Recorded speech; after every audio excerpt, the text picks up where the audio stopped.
በስመ አብ ወወልድ ወመንፈስ ቅዱስ አሃዱ አምላክ አሜን። በአብ አበው በወልድ ውሉደ እግዚአብሔር በመንፈስ ቅዱስ መንፈሳውያን የተሰኛችሁ የእግዚአብሔር ቤተሰቦች በኃያሉ በልዑል እግዚአብሔር ፍጹም ሰላምታ ሰላም እላችኋለሁ። እንደምን ቆያችሁ? እንግዲህ ባለፈ ቪዲዮአችን ከሀ እስከ ፐ ድረስ ለሕፃናት የተዘጋጀ ትምህርት ሀ ግዕዝ፣ ሁ ካዕብ፣ ሂሳልስ፣ ሀራብ፣ ሄሐምስ፣ ህሳድስ፣ ሆሳብ የሚል ቪዲዮ ተማምረናል ማለት ነው።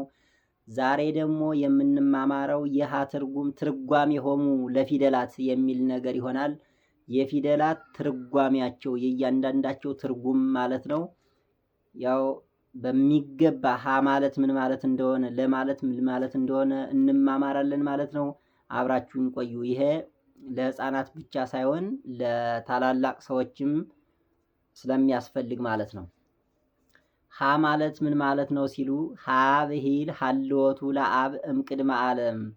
ሀ ማለት አብ ከዓለም ከመፈጠሩ በፊት ነበረ ማለት ነው።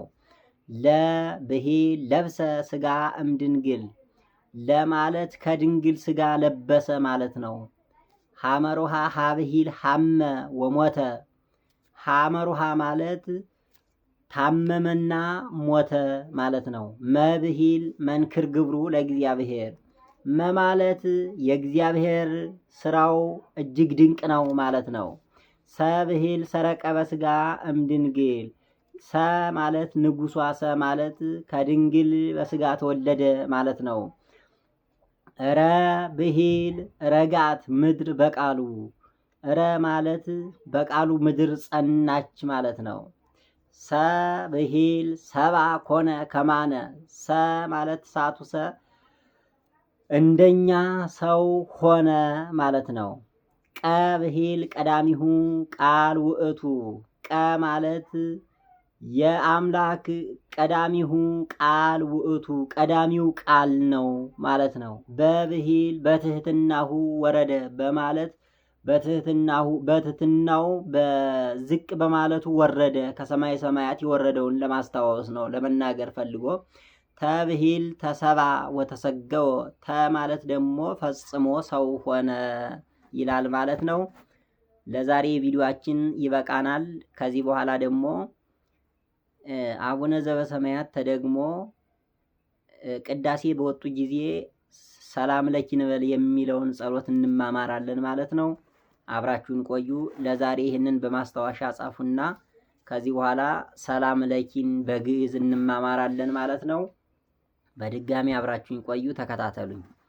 ሰላም ለኪ እንዘን ሰግድ ንብለኪ ማርያም እምነ ናስተበቋኪ እማሬ ናአዊ ተማህፀነ ብኪ በይንታሃና እምኪ ወኢያቄም አቡኪ ማህበረነ ዮም ድንግል ባርኪ ጸሎተ እግዝእትነ ማርያም ድንግል ወላዲተ አምላክ ታብዮ ነፍስየ ለእግዚአብሔር ወተታሰይ መንፈስየ በአምላኪየ ወመድኃኒየ እስመ ርእየ ሕማማ ላመቱ ናሁ እምይእዜሰ ያስተበጽኡኒ ኩሉ ትውልድ እስመ ገብረ ሊተ ኃይለ አብያተ ወቅዱስ ስሙ ወሳይሉኒ ለትውልደ ትውልድ ለለ ይፈርህዎ ወገብረ ኃይለ በመዝራይቱ ወዘርዖሙ ለለ ያብዩ ህሌና ልቦሙ ወነሰቶሙ ለሃያላን መናብርቲሆሙ አይበዮሙ ለትሑታን ወአጽገቦሙ እምበረከቱ ለርሁባን ወተወክፎ ለእስራኤል ቁሌሁ ወተዘከረ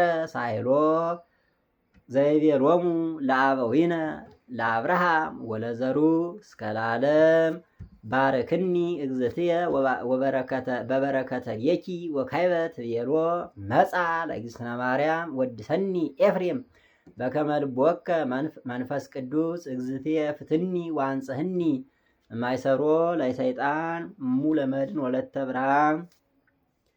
ለዛሬ ቪዲዮአችን ይበቃናል ማለት ነው። ከዚህ ቀጥሎ የሚሆነው ደግሞ እስከ ፐ ድረስ የእያንዳንዱን ትርጉም ተብሂል ተሰባ ወተሰገወ እንዳለው እስከ ፐ ድረስ እያንዳንዱን ትርጉም ያው እንማማራለን ማለት ነው። ላይክ፣ ሼር፣ ሰብስክራይብ ማድረጋችሁን እንዳትረሱ። በዳግሚያ ቪዲዮ እስከምንገናኝ መልካም ቆይታ